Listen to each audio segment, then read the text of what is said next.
আসসালামু আলাইকুম বন্ধুরা। তো অনেকেই আমার পাখিগুলো দেখতে চেয়েছিলেন, আমার কাছে কী কী রকমের পাখি আছে আপনাদের জন্য নিয়ে আসলাম এই ছোট্ট একটা ভিডিও। তো প্রথমে দেখতে পাচ্ছেন আমার এই তিলাগুগু এক জোড়া। এটা অনেক পুরাতন, আমার কাছে আছে আজকে প্রায় 1 বছর হবে তিলা জোড়াটা।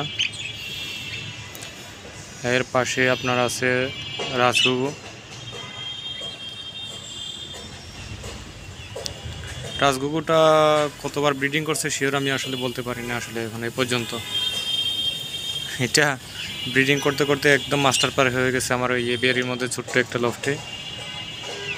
আর এর পাশে আছে আপনার সবুজ গুগু।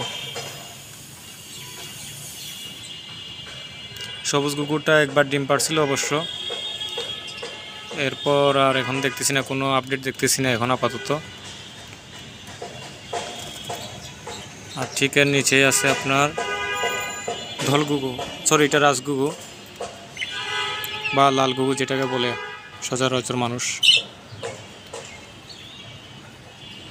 তো লাল গুগুটা মূলত এমন এক জাতের পাখি যেটা আপনি ব্রিডিং করানো খুবই কষ্ট। দেখা যায় অনেক সময় বাচ্চা হয়, বাচ্চা মারা যায়, ডিম নষ্ট হয়ে যায় অনেক সময়। এটার মূলত কারণ হচ্ছে এগুলো আপনার খুব কেয়ারফুলি ফালতে হয় পাখিগুলো। অনেক সময় নটটাকে আলাদা করে দিতে হয় আপনার মাটির কাছ থেকে। এরা তো এখনই দুষ্টুমি শুরু করে দিছে। তো আমাকে এক ভাই বলছিল আমার ভিডিও কোয়ালিটি নাকি খুবই খারাপ হয়, মানে মোটামুটি একটু ভালো করার জন্য বলছে উনি। তো চেষ্টা করতেছি ভালো করার জন্য।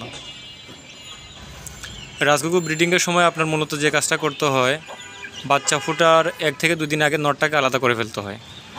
এতে হয় কি আপনার অনেক সময় দুইটাই একসাথে তা দিয়ে থাকে, বাচ্চার উপর হোক বা ডিমের উপরই হোক, ডিম ফুটার 1-2 দিন আগে।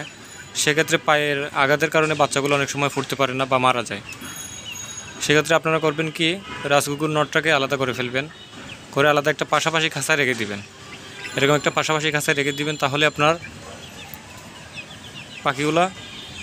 পাখিগুলোর বাচ্চা তেমন একটা ক্ষতি হবে না ইনশাল্লাহ। আর এটার নিচে আছে ঠিক আমার ধলগুগু,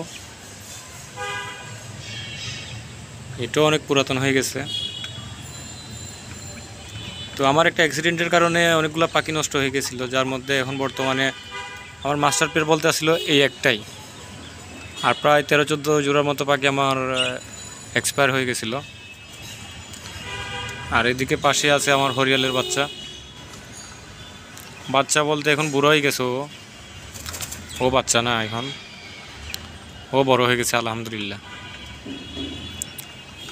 আর ছোট্ট একটা সেটআপের মধ্যে রাখছি আমার এই দেশি মুরগি।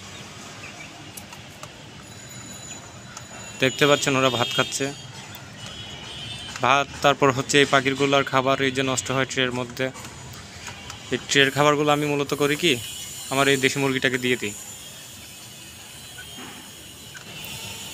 তো আমার ভিডিওর কোয়ালিটি কেমন হয়েছে একটু জানাবেন আপনারা কমেন্টের মধ্যে, এতে আমি আবার পরবর্তীতে যদি ভিডিও বানাই অবশ্যই সেটা খেয়াল রাখব।